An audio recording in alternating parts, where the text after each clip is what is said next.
जगदीश चंद्र बोस। आज मौसम में कुछ गर्मी थी। जगदीश का मन कर रहा था कि वह बाहर पेड़ के नीचे सो जाए। उसने माँ से पूछा, माँ, क्या मैं बाहर जाकर नीम के पेड़ के नीचे सो जाऊं? माँ ने तुरंत कहा, नहीं नहीं बेटा, ऐसा कभी भूल कर भी मत करना।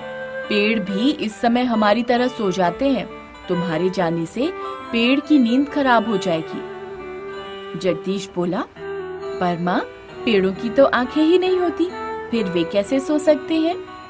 माँ ने कहा, बेटा, वह सब मैं नहीं जानती, लेकिन जो बातें पुराने समय से चली आ रही हैं, उनको बिना कारण ठुकराया भी नहीं जा सकता। बात बात पर तर्क करने वाले जगदीश का मन इस बात को नहीं मान रहा था, लेकिन उसने मन ही मन एक संकल्प कर लिया।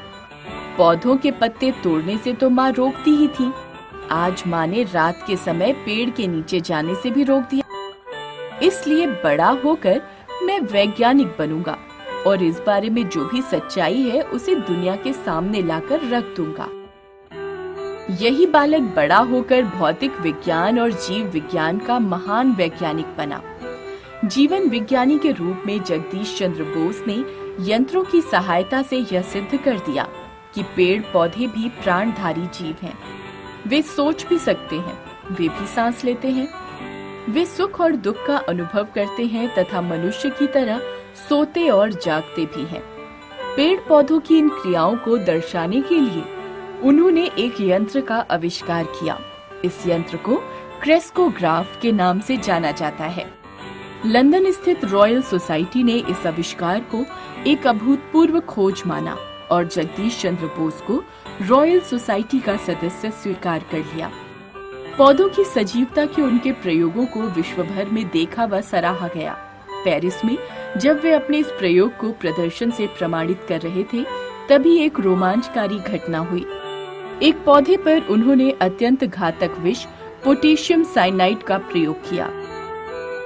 जगदीश चंद्र बोस का दावा था कि इस विष से पौधा मुरझाकर मर जाएगा, परंतु उनके दावे से उलट पौधा और अधिक खिल उठा। यह एक वैज्ञानिक के विश्वास को चुनौती थी। दिए गए विष को उन्होंने विष मानने से ही न केवल इनकार कर दिया, बल्कि उसे सबके सामने चख कर भी दिखा दिया। जिस केमिस्ट ने यह विष भेजा था, वह भी वही था। उसने स्वीकार किया कि उसने पोटेशियम साइनाइड के बजाय चीनी का पाउडर भेजा था। भौतिक विज्ञान के क्षेत्र में जगदीश चंद्र बोस ने सूक्ष्म तरंगों यानी माइक्रोवेव्स के क्षेत्र में भी अनेक वैज्ञानिक प्रयोग किए। बेतार के आविष्कारक माने जाने वाले मार्कोनी के प्रदर्शन से 2 वर्ष पहले ही 1885 में बोस ने रेडियो तरंगों द्वारा बेतार संचार का प्रदर्शन किया था।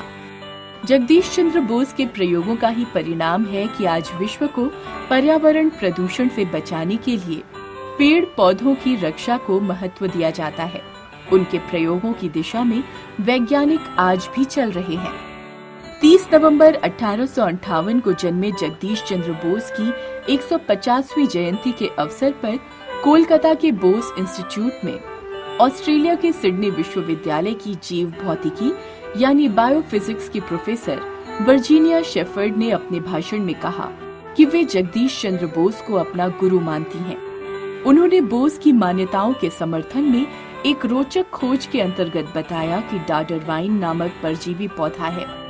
इस पौधे के आसपास गेहूं और टमाटर के 2 पौधे लगाए गए। डाडरवाइन ने गेहूं के पौधे को तो छोड़ दिया, किंतु उसने टमाटर के पौधे को अजगर की तरह जकड़कर बर्बाद कर दिया। इस खोज से ये पता चलता है कि पेड़ पौधे भी अपने दोस्त, दुश्मन और भोजन को पहचानते हैं। पूरा विश्व भारत के इस महान वैज्ञानिक का सदैव ऋणी रहेगा।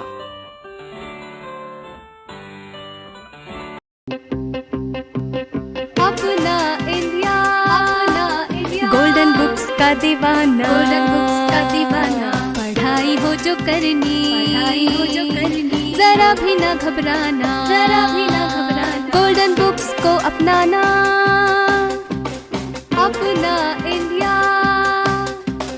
बुक्स का दीवाना, गोल्डन बुक्स का दीवाना।